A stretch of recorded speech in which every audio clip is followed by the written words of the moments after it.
Well, hey, welcome back. I'm Chris. I'm the pastor at Compass. Again, as always, I'm just delighted to have you with me today. Now, did you ever think about how many mascots we have in our everyday lives? Because it's a lot. If you think about it, we're surrounded by them. Our cereal has mascots. You got Captain Crunch, Tony the Tiger, Count Chocula. Mr. Clean is a mascot for cleaning supplies. Chick-fil-A has a cow mascot that literally advocates the murder of chickens so that he can save his own life. I mean, we buy insurance from the Geico Gecko and the Aflac Duck. Mascots everywhere. Now, a good mascot is designed to tell you something about the products and brands that they stand for. They represent either a sports team or an organization just by being what they are. I mean, even the United States of America has a mascot, the bald eagle. When you see an eagle flying in the sky, it embodies freedom, power, and strength. But while a great mascot communicates something about what it represents, not all mascots are good. I mean, there are some really bad ones out there. Take the Stanford tree. Now, this guy started out as the mascot of the university marching band, but it has somehow become the unofficial mascot of the school. And it's terrible. I mean, this thing neither strikes fear in the hearts of its opponents, nor does it say anything about Stanford as a school. It's just a weird-looking tree. And speaking of striking fear, this is King Cake Baby from the New Orleans Pelicans. And let me just go into all the reasons why this is a bad mascot. First of all, it's not a pelican. It's a huge, creepy baby. And while it's definitely scary to the opposing team, I mean, let's be honest, it's also terrifying to anyone who sees it. And for the life of me, I cannot tell what a giant baby pulled out of a horror movie has to do with a bird-themed basketball team. I mean, maybe it's just me. Now, I bring up mascots because in Matthew chapter 13, Jesus is describing the kingdom of God to people, what it looks like, how it functions in our lives, and what it says about God's character and his personality, his nature. But if the goal of Jesus is to inspire people with the strength and power of God's kingdom, I personally think he missed the mark. I mean, look at this in Matthew 13:31. Here's another illustration Jesus used. The kingdom of heaven is like a mustard seed planted in a field. It's the smallest of all seeds, but it becomes the largest of garden plants. It grows into a tree, and birds come and make nests in its branches. Now, where Jesus was, Rome had conquered almost all of the ancient Mediterranean world, including the land of Israel.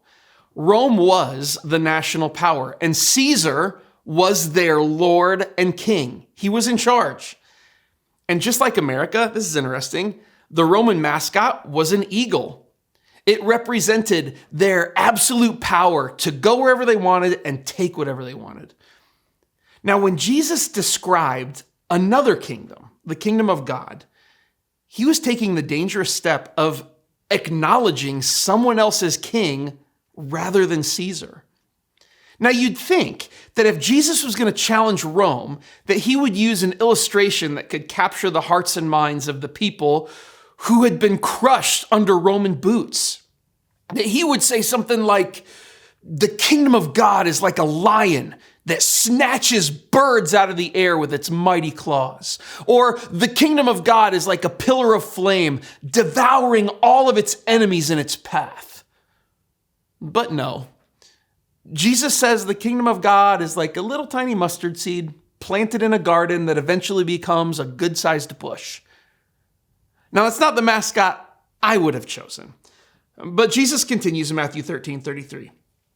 In my translation, it says, the kingdom of heaven is like a giant wave of the sea that crashes down on its enemies, dashing them against the rocks and lifting up the faithful on a tide of righteousness. Okay, wait, hold on. That's not actually it. This is what Jesus actually said in verse 33. Jesus also used this illustration. The kingdom of heaven is like the yeast of a woman, or the yeast a woman used in making bread. Even though she put only a little yeast in 3 measures of flour, it permeated every part of the dough. So again, taking a really hard pivot away from language that evokes power and strength, Jesus instead describes the kingdom of God as It's like when a woman's in the kitchen making bread, and then she adds yeast that eventually spreads throughout the entire batch of dough. Yeah, that's what it is. Now, neither of these illustrations, mustard seed or yeast in the dough, are terribly inspiring. I mean, think about it. Jesus could be introducing the mascot of the kingdom of God as the angel Gabriel with a flaming sword. And instead, he's like, hey guys, our kingdom mascot is Yeasty the dough ball and his sidekick, Grainy the mustard seed. On the surface, and for Jesus' listeners, these are bad mascots. There would have been a lot of people who didn't understand this vision that Jesus had for the kingdom of God. But if we take a moment and look past the bad mascots into the stories that he tells, there are some things that we can learn about Jesus and his kingdom vision. And the first thing we can learn is this, that the kingdom of God starts small in unexpected ways. So when Jesus used illustrations like mustard seed and yeast to describe the kingdom of God, it was not what the people expected. Again, they were looking for Jesus to explain how God was going to show up in a display of power, how he was going to forcibly remove Rome and take his seat on the throne of Israel as a literal ruling king. But instead, Jesus was like, that's not how God works. God works like a tiny seed that's planted underground, totally imperceptible until over time it breaks through the soil and gradually grows into its full size. Because God's kingdom, it starts small.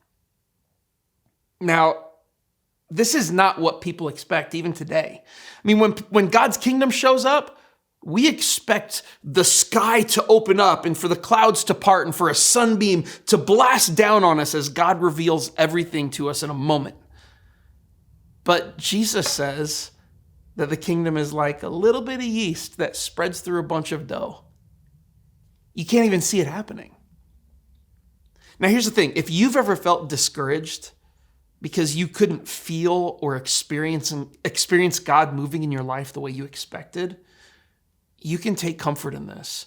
Because in the same way that a seed grows beneath the ground, and in the same way that yeast reproduces at a cellular level in a way we can't see in dough, the kingdom of God is at work. It just starts small and happens in unexpected ways. And that's okay, because our second takeaway today is that the kingdom of God is for the good of everyone. Take a look at Matthew 13, 31 through 32. The kingdom of heaven is like a mustard seed planted in a field. It is the smallest of all seeds, but it becomes the largest of garden plants. Okay, so we were taking a second look at this verse, and here's the thing. The truth is that while certain mustard plants can grow into trees that are up to 30 feet tall, the mustard plants that were found in Palestine are really just big bushes. I mean, they can get big, but I mean, they're not redwood trees. Now, it would be easy for us to just take a surface look at this story and think that the purpose is to show us how huge the kingdom of God gets, even though it starts small. But I don't think that's exactly what Jesus is saying. Take a look at it again, Matthew 13, 31 through 32. The kingdom of heaven is like a mustard seed planted in a field. It is the smallest of all seeds, but it becomes the largest of garden plants. It grows into a tree, and birds come and make nests in its branches.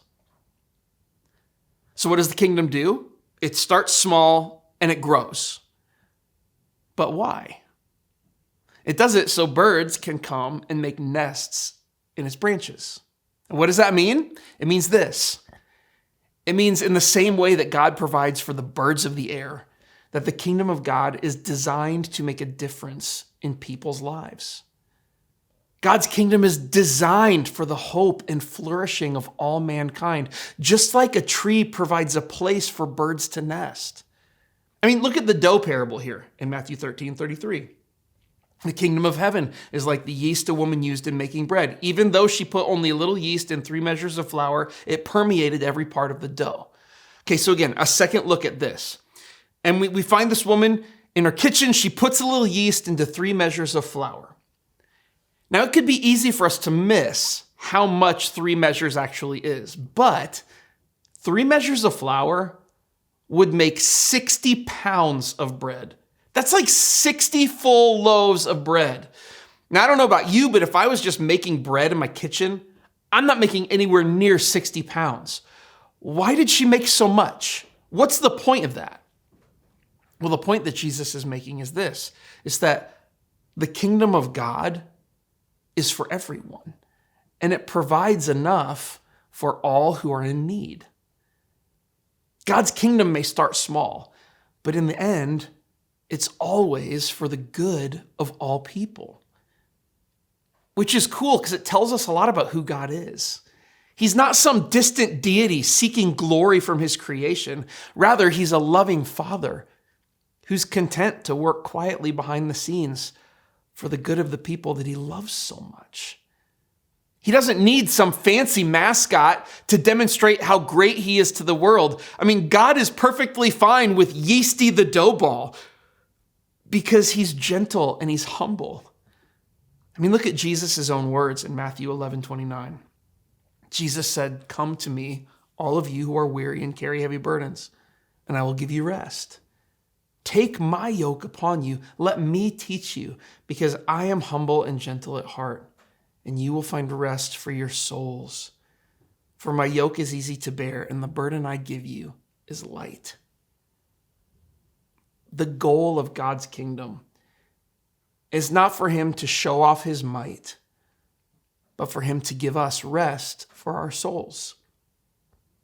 His kingdom is not found in big displays of power or wealth, but in the quiet, unseen growth of a seed in the soil. His kingdom expands not through our big, beautiful, fancy church buildings, but in the hearts and lives of those who've accepted him as Lord.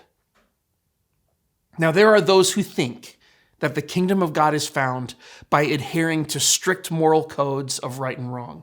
That the kingdom is something we advance by taking a stand for what we think is righteous.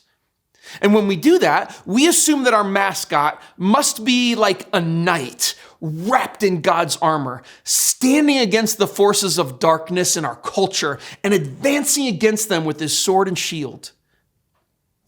As if it's a kingdom where we create our own Christian schools and sports leagues and entertainment and culture as a way of building a moat to defend ourselves, while at the same time we bring the battle to the heathens outside our door. But that's not the kingdom. Some others think that the kingdom of God is found by building the church into a powerful corporate organization that can compete with other churches and businesses for people's attention, as if attracting people with our light shows, our coffee bars, and multi-million-dollar church facilities, like attracting moths to porch lights, as if that will be enough to draw them to God. And when we believe that, we assume that our mascot must be a social media influencer of a pastor whose clothes and kids and house and life all look perfect enough to convince people that if they just join up with this kingdom, their life will look just like that. But that's not the kingdom either. Still, others think the kingdom of God is found by just burning it all down. That if we can just scream loud enough at all of the ways that the Church of Jesus has failed us and failed the world, that we can somehow purify it. When we do that, our mascot is a flamethrower that just burns everything to the ground in an explosion of flame that everyone can see, in the hope that we can maybe find something to rebuild out of the ashes. But that's also not the kingdom. The kingdom is a seed. It is God present and at work in the simplest and most mundane aspects of life, working behind the scenes to produce a surprising amount of good things for the good of many. The kingdom is the unexpected and sometimes imperceptible ways in which he expresses and works out his love for us. And it is the way in which we quiet our souls before him and find rest. The kingdom is life, growth, humility, and peace, all things that only God can bring. and all things that we can expect when we live like Jesus lived, think like he thought, and do what he taught. May we discover this unexpected kingdom at work in every corner of our lives when we search for it as it is, and when we submit our lives to his lordship, to his rule and reign. May his kingdom come and his will be done in our lives on earth as it is in heaven. I'll see you next time.